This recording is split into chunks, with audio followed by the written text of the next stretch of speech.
So the real reason for Russia's involvement in Syria isn't necessarily the military aspect.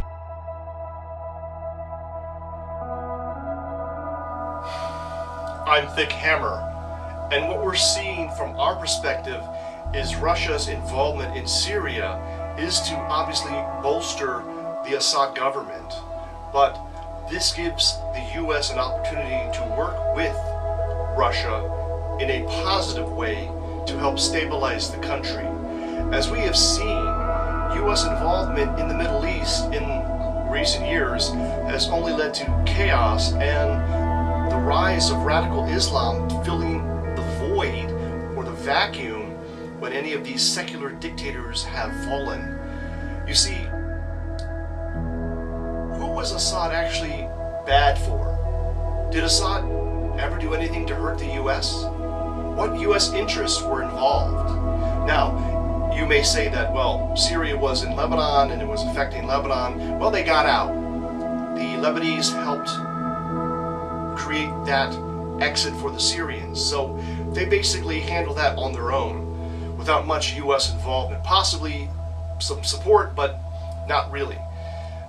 Now, the call for, Assad must go, why?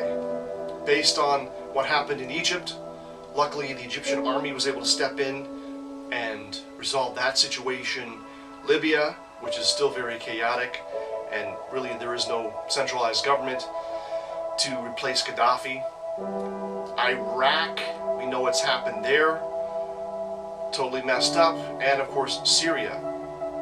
And now the migrants headed into Europe from Syria, how did they get there? Who told them to leave?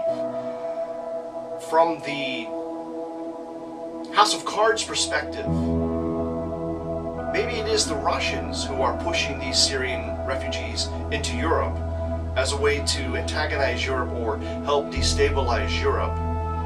We don't know yet, and that's yet to be seen, but at least the military talks between the US and Russia on Syria, or about the military involvement of Russia in Syria, potentially have a way to bring some kind of discussion, some kind of order to the situation, and maybe, at least in this one case, help bring the countries together.